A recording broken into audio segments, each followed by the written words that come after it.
வாழ்க்கையில் ஒரு பயத்தை உண்டு பண்ணுகிறதா?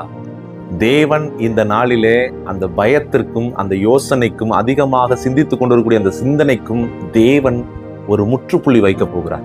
இன்னைக்கு நீங்க தேவனை சார்ந்து இருக்கிறீங்கல்ல, அவரோடு இணைந்து இருக்கிறீங்கல்ல, இன்றைக்கு உங்க வாழ்க்கையில இப்படிப்பட்ட ஒரு சூழல்ல நீங்க இருக்கிறதை பரலோகம் பார்க்கிறது. ஹல்லேலூயா. இதை நாம் வேதத்திலே பார்க்கும் பொழுது மத்தேயு நற்செய்தியில யோசேப்பு, மரியாள் இவங்க வாழ்க்கையில நடந்த ஒரு காரியத்தை குறித்து நம்ம பார்க்கலாம்.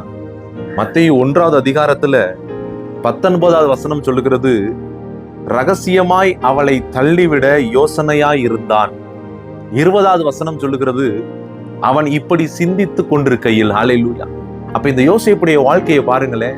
ஒரு காரியம் வருது, அவருடைய அன்றாட வாழ்க்கையில ஒரு காரியத்தை பார்க்கும் பொழுது அந்த காரியம் வித்தியாசமா இருக்குது, அவனை யோசிக்க வைக்குது, அதிகமா சிந்திக்க வைக்குது. இதை நினைச்சு அதிகமா சிந்திக்கிறான்.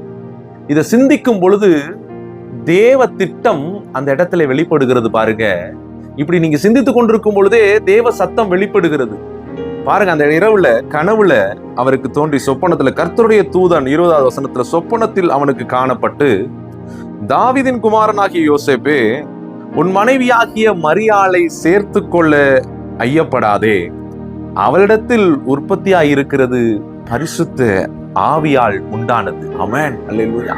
அப்ப பாருங்க, இன்றைக்கு நாம யோசிக்கிற அந்த யோசனைகள் தேவ திட்டத்தை நம்மள்ட்ட வெளிப்படுத்த விடாமல் நம்முடைய சிந்தனையை ஆட்கொள்ள வைக்குது. தள்ளி விட்டுட்டுனா வேற மாதிரி காரியங்களை யோசிச்சு வேற மாதிரி முடிவெடுத்திருந்தா இன்னைக்கு தேவ திட்டம் நம்ம வாழ்க்கையில வெளிப்பட்டிருக்காது. ஆனா அதன் மத்தியில நம் தேவன் நம் மீது எவ்வளவு அக்கறை உள்ள தகப்பனாக இருக்கிறார் என்பதை இந்த வார்த்தையின் மூலமாய் நாம் அறிந்து கொள்ள முடிகிறது.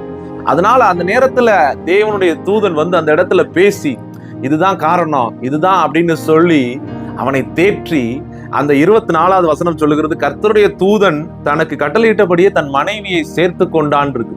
ஒரு காலத்துல விளக்கிடலாம் நினைச்சாரு, ஆனா பரலோகம் சொன்ன பிறகு, பரலோகத்துல இருந்து ஒரு செய்தி வந்த பிறகு சேர்த்து கொள்கிற ஒரு அனுபவம். அப்ப அந்த யோசனை எல்லாம் அடியாகி போயிருது, அந்த யோசனை எல்லாம் விலகி போயிருது. இன்னைக்கு அன்பானவர்களே, உங்க வாழ்க்கையிலையும் நீங்க இந்த மாதிரி சிந்தித்து கொண்டிருக்கிறீங்க, அதிகமா யோசிச்சு கொண்டிருக்கிறீங்க அப்படின்னா, இன்னைக்கு இந்த நாள்ல நீங்கள் தேவ சமூகத்துல அமர்ந்துருங்க. இந்த பூமியில நமக்கு மிகப்பெரிய ஒரு பொக்கிஷமா இருக்கிறது, நமக்கு மிகப்பெரிய ஒரு பாக்கியம் எது அப்படின்னா இந்த தேவ சமூகம் தான்.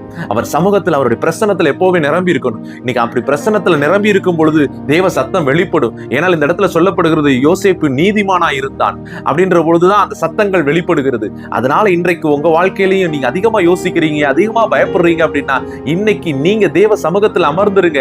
அமரும் பொழுது பரலோக திட்டம் என்ன என்பதை உங்கள் காதுகளிலே கேட்கும். பரிசுத்த ஆவியானவர் உங்களுக்குள்ள இருந்து வெளிப்படுவார், வசனத்தின் வழியாக பேசுவார். பேசி ஆற்றி தேற்றி எந்தெந்த